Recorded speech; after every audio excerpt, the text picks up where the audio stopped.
Ayat 5 sampai ayat yang ke-9. Sama-sama kita baca, saudara. 1, 2, 3. Meringkikah keledai liar di tempat rumput muda, atau melenguhkah lembu dekat makanannya? Dapatkah makanan tawar dimakan tanpa garam, atau apakah putih telur ada rasanya? Aku tidak sudi menjamahnya, semuanya itu makanan yang memualkan bagiku. Ah, kiranya terkabul permintaanku dan Allah memberi apa yang kuharapkan.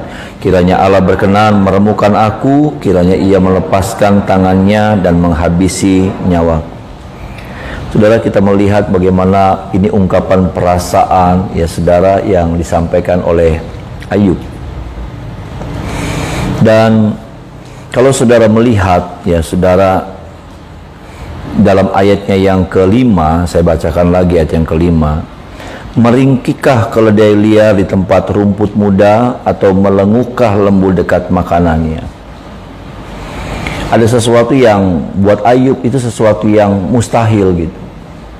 Ketika ada keledai liar di tengah-tengah rumput muda yang berkelimpahan, di tengah-tengah makanan yang berkelimpahan, atau melenguhkan lembu dekat makanannya. Lembu, ya saudara, ketika ada makanan yang banyak, buat Ayub sesuatu yang nggak mungkin kalau ada keledai, lembu limpah dengan makanan, lalu kemudian dia melenguh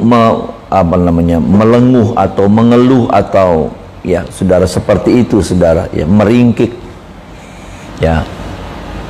Tetapi dalam kenyataannya, Bapak Ibu Saudara, dalam kenyataannya bahwa kehidupan kita, ya saya tidak bicara orang dunia, tetapi kehidupan kita sebagai orang percaya, seringkali kita seperti itu. Di tengah-tengah kelimpahan, di tengah-tengah kebaikan, di tengah-tengah keadaan yang baik, tetapi di saat yang seperti itu, saudaraku, kita mengeluh, gitu. Kita meringkik. Di tengah-tengah keadaan yang serba baik, mungkin tidak sempurna, ada, mungkin tidak berkelimpahan, tetapi ada. Tetapi di tengah-tengah kondisi situasi seperti itu, ada terlalu banyak anak-anak Tuhan mengeluh dengan hidupnya, mengeluh dengan keadaan. Adakah kehidupan kita seperti itu, Bapak Ibu Saudara? Ayub bilang, saudaraku, meringkikah keledai liar di tempat rumput muda? Nggak mungkin. Kita nggak tahu keledai, tapi kan Ayub kan orang lapangan, saudara. Dia tahu, ya. Keledai meringkik ketika tidak ada makanan. Keledai meringkik ketika, yang dicari nggak dapat. Dia meringkik. Tapi berapa banyak orang Kristen, orang percaya, anak Tuhan, meringkik di tengah-tengah kelimpahan, di tengah-tengah semuanya ada, nggak berkelebihan, tapi ada gitu, bisa, cukup, tapi tetap meringkik. Bahkan kalau kita melihat lebih dalam lagi, ada banyak anak-anak tuh di tengah-tengah kelimpahan sekarang, tetap aja meringkik, tetap aja mengeluh, tetap aja ada merasa tidak puasnya. Sama, saudara, lembu dekat makanannya, jarang. Ayub orang lapangan, Ayub tahu, saudara, dia punya banyak ternak, dia mengamati, dan hampir dia tidak menemukan yang seperti itu. Lembu di tengah makanannya ada makanan, lalu kemudian dia mengeluh gitu, melenguh, ya, dalam bahasa binatangnya melenguh. Enggak. Tapi berapa banyak kehidupan orang Kristen mengeluh di tengah-tengah ada makanan, ada kecukupan. Kenapa? Selalu membiarkan ketidakpuasan, selalu mengangkat-angkat itu yang namanya ketidakpuasan. Betul, saudara, kita punya target yang tinggi, kita betul kita punya cita-cita yang besar, betul kita punya pengharapan yang lebih daripada itu. Tapi kalau memang yang ada itu, kita patut mensyukurinya. Ada amin, saudaraku. Kalau memang yang ada itu seperti itu, toh kita tidak berkekurangan. Toh keadaan kita lebih baik daripada orang lain. Kita tidak baik, tetapi ada orang yang lebih buruk keadaan daripada kita. Betul, saudara? Kita susah, tapi ada orang yang lebih susah daripada saya. Kita menderita, tapi ada orang yang lebih menderita daripada kita, dan dia tetap bisa mengucap syukur dengan keadaan. Kalau kita bicara tidak puas, maka ketidakpuasan itu selalu ada dalam diri kita. Betul, saudara? Ketidakpuasan itu selalu ada dalam diri saya. Tinggal bagaimana kita membuka pintu untuk ketidakpuasan itu, atau kita mengendalikan ketidakpuasan. Ketidakpuasan itu ada sama saya. Saya dan saudara adalah orang yang tidak pernah puas dengan keadaan. Kalau kita mau menuruti daging manusia kita. Dulu kita bilang, waktu kita nggak punya uang, aduh kalau punya duit 1 juta aja, 1 juta be. Nanti kita harus sudah punya 1 juta, nanti kita akan bilang 10 juta be, terus be, sudah. Aduh kalau punya motor, nggak apa-apa, motor bekas be, ya. Tahun 2000-an juga nggak apa-apa. Nanti kalau kita sudah punya, nanti kita nggak puas, nanti kita pengen punya yang motor lebih baru lagi.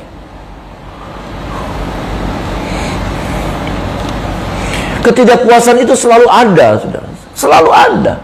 Tapi yang menjadi masalahnya begini, ada orang-orang yang mengendalikan ketidakpuasan itu, tapi ada orang-orang yang meluaskan ketidakpuasan itu.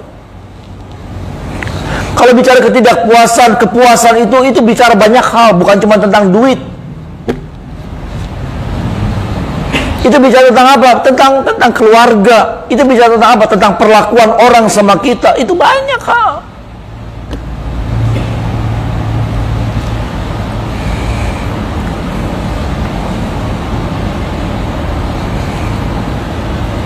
Saudara, ini ternyata parah. Hal yang seperti ini nih, saudara, ini harus selesai dulu dalam hidup kita. Bisa bilang amin, saudara. Hal yang seperti ini nih harus selesai dulu dalam hidup kita. Karena kalau enggak, saudara, kita akan jadi orang yang terus mengeluh. Dalam titik seperti apapun, kita akan terus mengeluh. Betul, saudara. Kenapa? Karena ini menjadi sebuah karakter buat kita. Kita akan terus merasa tidak cukup. Kita selalu merasa tidak puas dengan apa yang ada pada kita. Kita udah punya uang 1 miliar pun, saudaraku, kita akan bilang, oh ini, aduh, 1 miliar, kenapa beli 5 miliar? Nanti kita ada uang 5 miliar, aduh, kenapa beli 10 miliar, uangku 10 miliar duitnya. Terus nggak ada plafon buat kita. Kita nggak akan pernah ketemu sama plafon.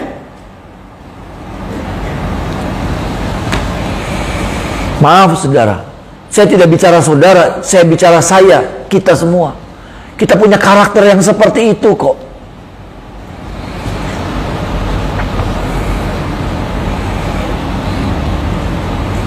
Udah punya tas branded 1, aduh, melihat yang lain, jadi pengen lagi. Waktu belum punya, aduh, CJB. Coba kalau udah punya. Itu manusia tuh, saudara.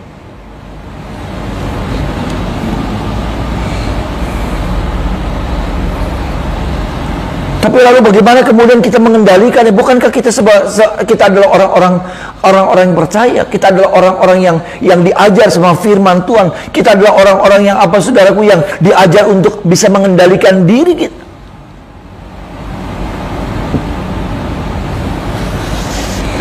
Kalau bicara ketidakpuasan, kita akan ketemu dimanapun saudara berada. Saudara akan ketemu sama yang namanya ketidakpuasan. Saudara kerja di sini nggak puas. Saudara kerja di sininya pindah lagi nggak puas juga.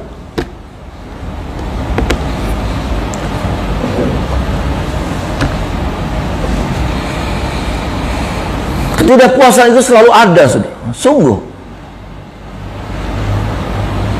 Kalau bicara hal yang tidak pernah terpenuhi dalam hidup kita adalah kepuasan. Kita adalah orang yang tidak pernah puas.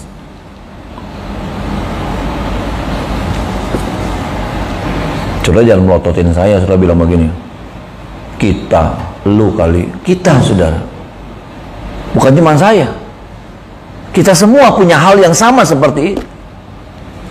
Tapi bagaimana kemudian ada orang-orang yang tadi saya katakan, ada orang-orang yang mengendalikan ketidakpuasan ini. Tapi ada orang-orang yang terus meluaskan.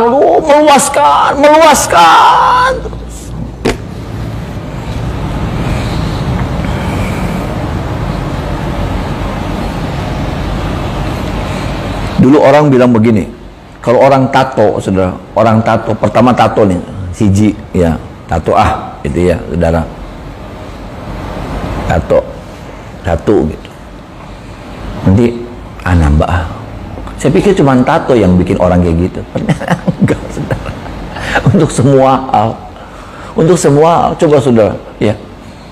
Beli batu, beli cincin. Nanti tuku maning. Saudara hobi burung, beli burung satu. Oh iya, kacar udah punya. Oh nanti murai, nanti apa lagi? Poksai, nanti apa? Terus aja. Ngerembet. Sama beli panci, dua panci kian tuh teflon kang sejena maning, engkau apa maning, macam-macam. Nggak ada kita ngerasa cukup satu udah gitu. Jarang. Kalau nggak puas ya karena pelit gitu saudara ya.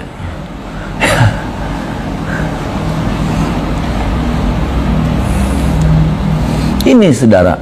Dan sampai pada akhirnya yang saya lihat saudara, sampai kemudian kalau sudah melihat Ayub ya saudara, sampai nanti kita akan sadar bahwa ada hal-hal yang kita akan menghargai untuk hal-hal yang kecil. Satu saat nih saudara, satu saat di titik tertentu dalam hidup kita akan menjadi orang-orang yang menghargai hal-hal yang kecil, yang untuk hal-hal kecil saja kita anggap sesuatu yang besar buat kita. Nanti satu saat kita akan ngalamin seperti itu.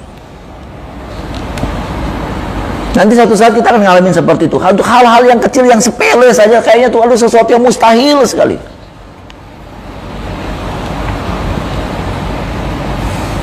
Ayub bilang begini, Bapak Saudara. Ayub bilang begini. Ayat 8 dan ayat yang ke-9. Ini sudah, ini yang saya bilang, hal-hal kecil yang sebetulnya apa ya Saudara, tapi jadi sesuatu yang diidamkan sama Ayub. Ayat 8 dan 9 sama-sama kita baca. 1, 2, 3. Ah, kiranya terkabul permintaanku dan Allah memberi apa yang kuharapkan. Kiranya Allah berkenan meremukkan aku. Kiranya Ia melepaskan tangannya dan menghabisi nyawa. Ya. Sampai kemudian orang Ayub bilang begini, mati itu sebuah kebahagiaan. Kalau sampai Tuhan meremukkan, kalau sampai Tuhan menghabisi nyawaku, itu sebuah kebahagiaan buat saya.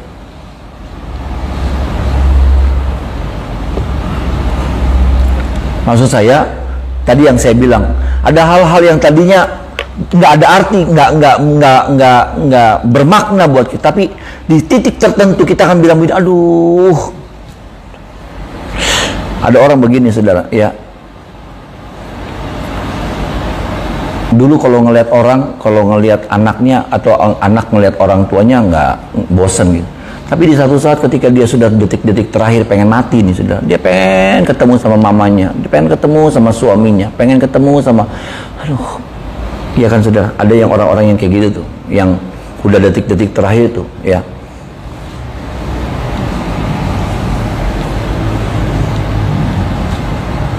Anaknya dari luar kota, mamanya udah lagi apa namanya tinggal terakhir, saat-saat terakhir. Ya, biasanya kalau mamanya nelpon, ya, diangkat juga enggak, datang juga enggak. Tapi ini pengen mesti ketemu dulu sama mama sebelum yang terakhir. Untuk ketemu tuh jadi sesuatu yang, aduh, jadi sesuatu yang berharga banget. Ketemu terakhir tuh, datang mama masih hidup gitu. Walaupun udah nggak bisa ngomong, tapi mama masih hidup. Kita nanti sampai ketemu dengan hal-hal yang seperti itu, hal-hal yang tadi yang nggak ada arti buat kita, hal-hal yang remeh-temeh buat kita, jadi sesuatu yang sangat berarti, sangat kita harapkan sekali.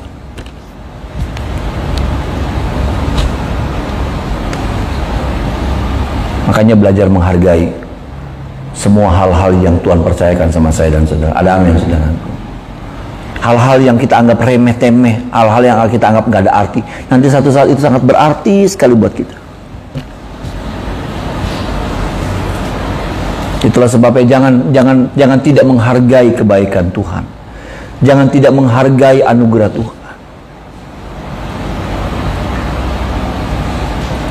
Kita sehat saja, itu sebuah anugerah Tuhan. Ada amin saudara. Berapa banyak orang tidak menghargai kesehatan? Berapa banyak orang tidak menghargai yang namanya anugerah kita punya badan yang sehat ini? Nanti kalau sudah kena penyakit, kita baru menyadari betapa berharganya kesehatan itu. Kita akan bilang begini, beli butuh duit kita. Alah, gaya baik. Beli butuh duit, kita butuh kesehatan. Iya, karena saudara, orang itu sudah sakit, ada cancer. Maaf saudara, waktu saya antar kakak saya, ya, kakak saya yang perempuan Esther, sudah datang di apa itu, rumah sakit apa sih, cancer tuh, Jakarta, Darmais. Duh saudara, sian. Ya, itu ya namanya rumah sakit cancer. Ya semua ya yang datang ya orang-orang cancer semua. Mukanya udah muka lusuh, mukanya muka tertekan, mukanya muka nggak ada pengharapan lagi. Betul.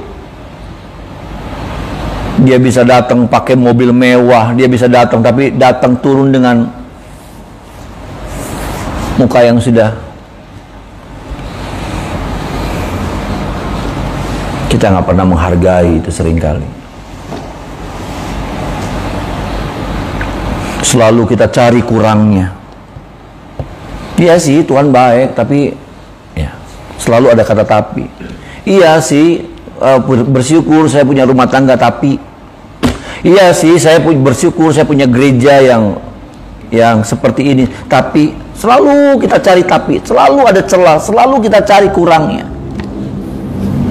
Iya sih anak saya baik, tapi iya sih suami saya baik, tapi selalu ada kata tapi yang kita cari, itu celah yang kita korek. Sampai apa? Yang indahnya nggak kelihatan, yang jeleknya, yang kecil itu yang kelihatan. Makanya saya pernah baca, saudara, pepatah Cina bilang begini, kalau lihat mawar jangan lihat durinya, lihat bunganya. Karena kalau lihat durinya, kamu nggak akan ambil itu mawar.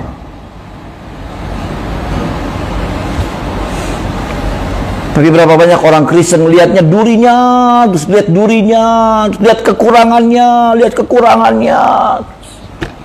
bunganya nggak dilihat,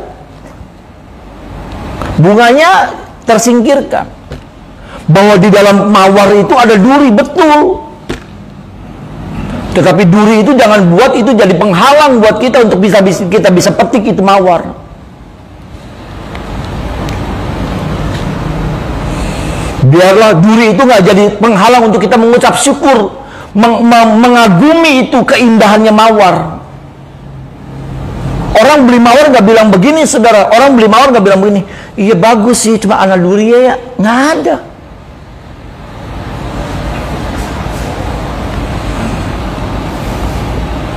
Tapi berapa banyak orang Kristen, selalu kita orang percaya, selalu membubuhi kata tapi dalam setiap berkat Tuhan yang Tuhan percayakan sama kita.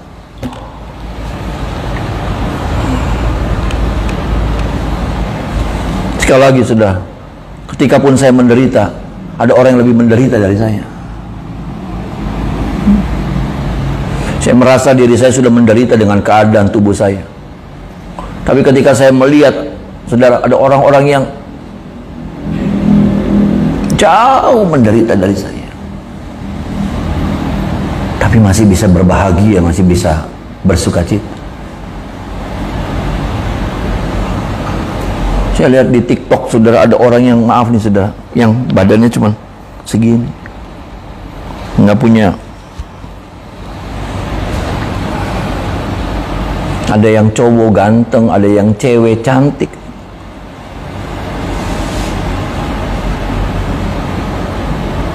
Kita selalu membesarkan kurang yang ada pada kita. Nanti saya bilang, nanti kita akan menghargai hal-hal kecil, hal-hal sepele yang kita nggak pernah anggap, tapi ternyata nanti kita akan cari itu, nanti kita akan butuhkan itu, nanti kita akan harapkan itu, nanti kita minta sampai kita nangis.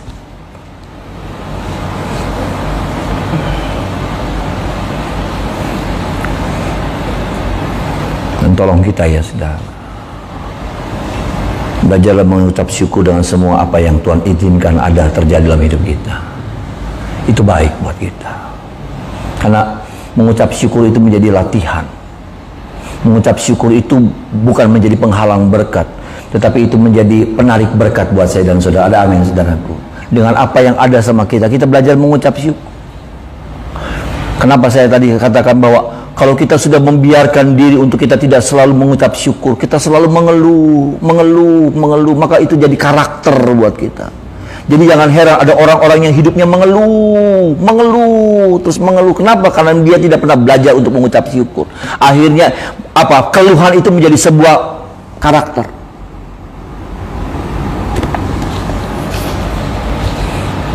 Berapapun yang dia dapat, seperti apapun kebahagiaan yang dia miliki, dia akan terus mengeluh. Ketika orang bilang begini, enak ya, oh si enak, cici si enak, om si enak, tante si enak. Enak apa ya? Ketone be enak.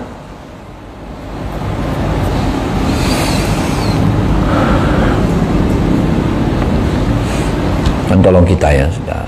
Ya. Tidak ada maksud apa-apa. Saya hanya mau supaya kehidupan kita belajar mengucap syukur, saudara. Ada amin, saudara. Bahkan di tengah-tengah penderitaan, firman Tuhan ngajar sama kita untuk kita tetap bisa mampu mengucap syukur di tengah-tengah penderitaan, apalagi di tengah-tengah keadaan yang baik. Di tengah-tengah seperti tadi, saudara, Ayub bilang tidak mungkin keledai muda meringkik di tengah-tengah rumput yang berlimpah. Tidak mungkin lembu mengeluh, melenguh ketika di sampingnya ada makanan. Tapi ternyata ada terlalu banyak orang percaya, orang Kristen yang mengeluh ketika di sini masih limpah dengan makanan. Betul sih, ada yang dia inginkan makanan yang lain, tapi makan aja.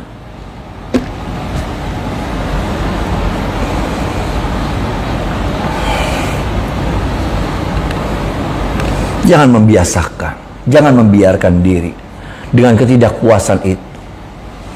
Karena dimanapun saudara berada, saudara akan ketemu sama yang namanya ketidakpuasan. Sungguh, saudara, maaf, saudara mau kawin sama siapa aja, saudara akan ketemu sama yang namanya ketidakpuasan. Saudara mau punya anak kayak apa aja, ya, mau ganteng, mau pinter, mau hebat, tapi tetap aja ada ketidakpuasan.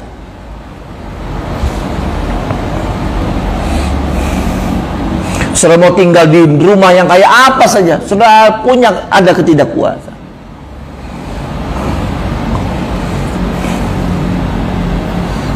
Ketidakpuasan itu melekat banget gitu. Tapi yang jadi masalah sekali lagi, adakah kita sedang membiarkan ketidakpuasan itu, ataukah kita sedang mengendalikan? Bukan berpura-pura ya saudara, tapi mengendalikan ketidakpuasan itu. Kenapa? Karena ketidakpuasan itu seperti apa ya saudara? Seperti sesuatu yang gak bagus gitu. Seperti spirit yang apa? Spirit negatif buat kita, yang akhirnya apa? Merusak banyak hal dalam hidup kita, mendorong kita untuk melakukan hal-hal yang negatif dalam hidup ini, mencelakakan hidup kita itu saudara.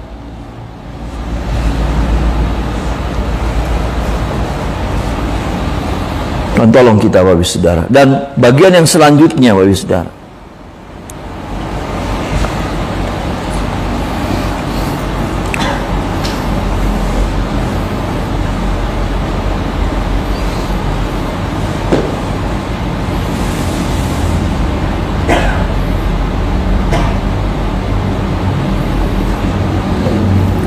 ayatnya yang ke-11 Bapak Ibu Saudara, sampai ayat yang ke-13. Ayat 11 sampai ayat yang ke-13. Sama-sama kita baca sudah. 1, 2, 3. Apakah kekuatanku sehingga aku sanggup bertahan, dan apakah masa depanku sehingga aku harus bersabar? Apakah kekuatanku seperti kekuatan batu? Apakah tubuhku dari tembaga? Bukankah tidak ada lagi pertolongan bagiku dan keselamatan jauh? Saudara, Ayub bilang begini, apakah kekuatanku sehingga aku sanggup bertahan, dan apakah masa depanku sehingga aku harus bersabar? Apakah kekuatanku seperti kekuatan batu? Apakah tubuhku dari tembaga? Yang saya tangkap dari ayat ini saudaraku, bahwa seringkali kita saudaraku, Kita seringkali tidak menyadari dua hal dalam diri kita. Apa itu? Seringkali kita nggak sadar seberapa besar kekuatan kita. Itu. Seringkali kita nggak sadar bahwa seberapa besar sih kekuatan kita. Dan seringkali juga sebaliknya, kita seringkali nggak sadar seberapa lemahnya kita. Kita seringkali merasa diri kita lemah, tapi ternyata dalam diri kita ada kekuatan yang luar biasa loh. Tapi seringkali sebaliknya, kita seringkali merasa diri kita kuat, tapi ternyata saudaraku, untuk hal-hal yang sepele kita sudah jatuh. Kita merasa diri kuat. Kita merasa diri kuat. Ada banyak saudara. Seringkali itu juga terjadi sama saya. Seringkali merasa, wah lagi kuat nih, lagi kuat. Ketika saya lagi ngerasa kuat-kuatnya saudaraku, disitulah kemudian untuk hal-hal yang kecil, yang sepele, sudah membuat saya jadi lemah, jadi hancur, tergelincir. Tapi ada saat-saat dimana saya merasa diri, aduh nggak kuat. Tapi ternyata saudara, ternyata Tuhan memperlihatkan kepada saya bahwa dalam diri saya ada kekuatan yang luar biasa, yang hebat, yang Tuhan berikan kepada saya, memampukan saya. Ini saudara, Ayub sama. Ayub bilang, apa sih kekuatanku? Ya, apakah kekuatanku seperti kekuatan batu? Ternyata kalau saudara lihat, Ayub lebih kuat dari batu. Ada amin saudaraku? Iya. Batu dihajar remuk, batu dihajar hancur, batu dihajar terbelah. Tapi Ayub tidak. Ayub enggak. Ayub ditekan dengan kekuatan masalah yang begitu hebat, dia tetap utuh loh saudara. Dia nggak hancur. Badannya hancur, keluarganya hancur, mati anak-anaknya, tapi imannya tetap utuh. Jiwanya, pikirannya tetap utuh. Dia bilang, saudara, apakah tubuhku dari tembaga? Dia lebih kuat dari tembaga. Dia lebih kuat dari tembaga. Ini Ayub. Ayub berpikir dia lemah. Ayub berpikir dia nggak punya kekuatan, saudara. Tapi ternyata dalam dirinya ada kekuatan yang luar biasa.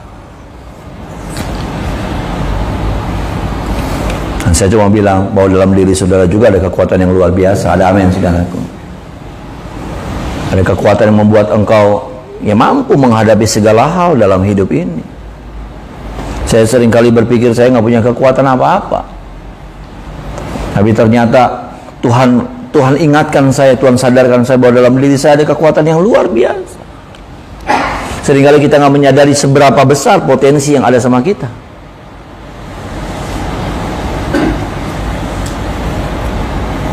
Ya, kemanusiaan kita sepertinya melemahkan kita. Pikiran-pikiran manusia melemahkan kita, membuat kita apa sih? Makanya seringkali Tuhan ingatkan kepada kita, saudara, tentang ayat yang mengajar bahwa setiap orang itu dikasih 1 talenta. Setiap orang itu dibekali ketika dia menjalani hidup ini, saudara, bukan cuma orang percaya. Saya lihat bahwa setiap manusia dikasih 1 talenta sama Tuhan. Apa itu 1 talenta? 6.000 dinar. 6.000 dinar itu bicara tentang upah satu orang kerja satu hari. Kalau orang seupahnya 100.000, 50.000 sih kayaknya udah nggak bisa. 100.000 saudara, maka itu nilainya 600 juta.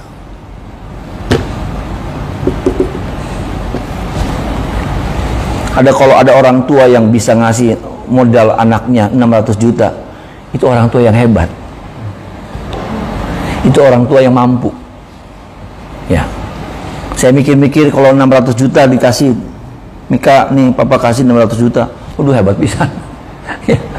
Hebat pisan. Kasih 600 juta buat modal, Kak. Tapi ternyata Tuhan sudah kasih itu sama kita.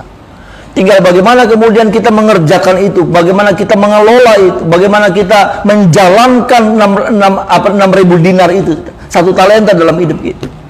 Nah, ada orang-orang yang firman Tuhan katakan, dia nggak ngerti potensi dirinya.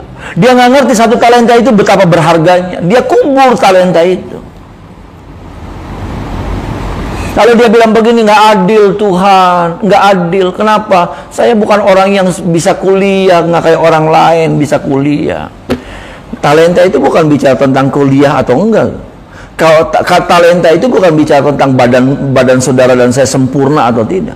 Tetapi apa saudara? Ini bicara tentang pengertian kita. Bahwa dalam diri kita ada potensi yang besar. Talenta itu bukan bicara tentang siapa sudah dilahirkan dari keluarga seperti apa. Ada keluarga yang kaya, ada keluarga yang biasa, ada keluarga yang hebat, ada keluarga yang miskin. Tapi bahwa setiap orang punya satu talenta itu diberikan sama Tuhan, kemampuan.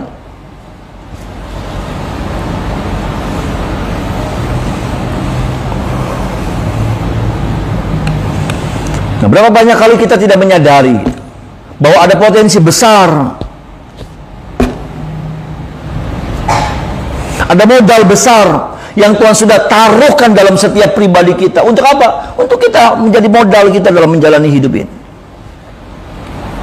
Dan kita nggak akan kalah sama orang lain. Ada amin, saudara. Kita juga nggak akan kalah. Kita nggak akan kehilangan kesempatan dibandingkan orang yang lahir dari kalangan orang kaya. Kita nggak akan kalah, nggak kehilangan kesempatan ketika saya cacat dan ada orang yang sempurna. Saya nggak kehilangan kesempatan itu.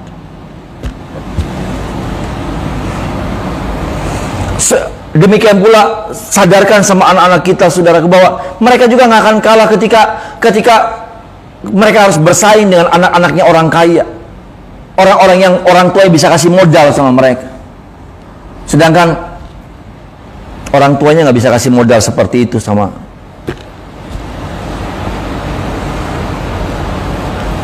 Ini bicara tentang pengertian, ini bicara tentang pemahaman, dan saya tidak mengada-ada dalam hal ini. Alkitab yang mengatakan bahwa setiap orang dikasih satu talenta sama Tuhan. Tapi yang jadi masalahnya adalah terlalu banyak, bahkan orang percaya, orang Kristen mengubur dalam-dalam. Ada dicari lemahnya, seneng tuh kalau ngebanggain kelemahan tuh seneng. Angel, hari awis melaku kak, ya. Ada pegel kabeh. Iki ga, aduh, iki dan puyeng. Semua. Bolot. Ayo baik dicari-cari, semua dicari. Pribenya angel ari ku gat bureng. Nonton Netflix nggak bureng, saudara. Nonton Netflix beli bureng. Main game beli bureng.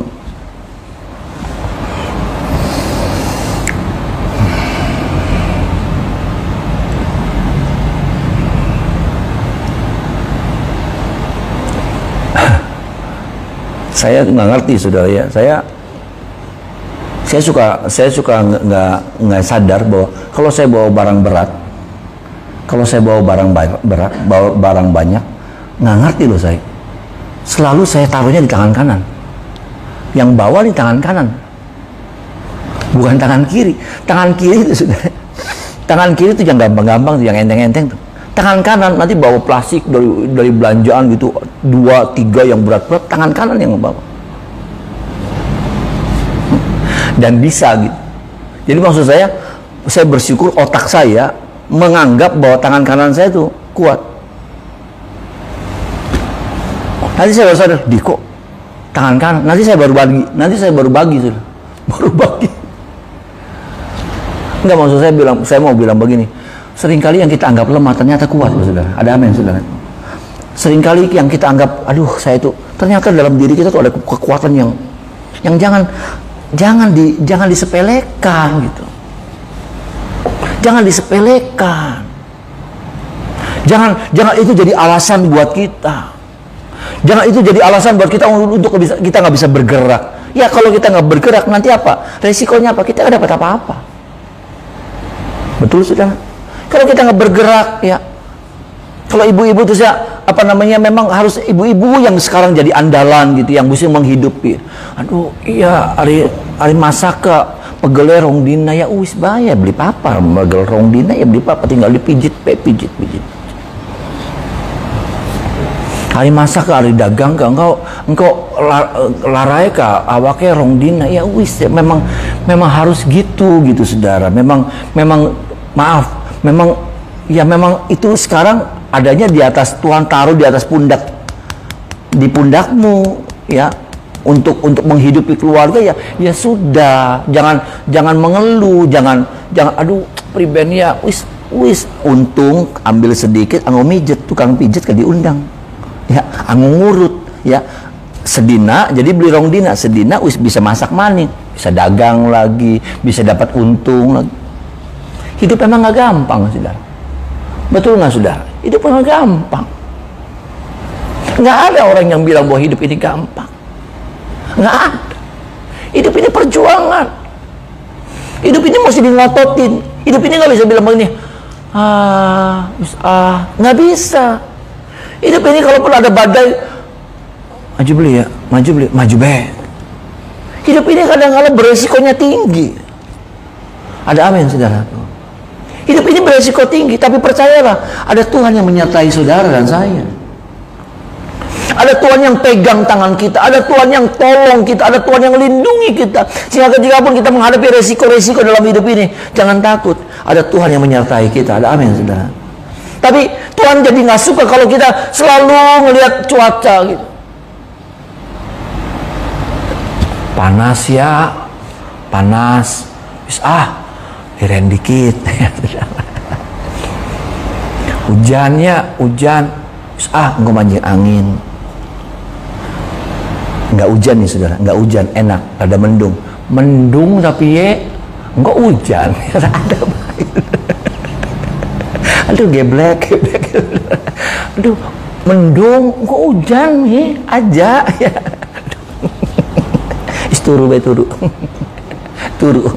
Turu ngehayal, ya, ngehayal. Nonton drakor. Nangis, ketawa dewek, jadi edan. Ya, nanti ngebayangin, nanti kalau ada orang ganteng, orang kaya, iya saudara, naik mobil, kita edan, bukan saudara. Ya, kayak apa enak kayak iku, wadone akhir nemen, edan. Rada sinting. Tuhan tolong kita, saudara, ya, bahwa Tuhan punya rencana besar dalam hidup kita, tapi rencana besar itu seringkali nggak dihadirkan gitu, nggak kayak paket, enggak. Apa? Kita mesti jalan ambil itu paket. Amin. Kita harus ambil jalan, ya. Dan waktu kita berjalan kita mesti melewati yang namanya padang gurun, kering. Udah habis padang gurun, ada apa, saudara? Ada lembah. Ya, kita mesti turun. Tuhan tolong kita, mari kita menyembah Tuhan, saudara.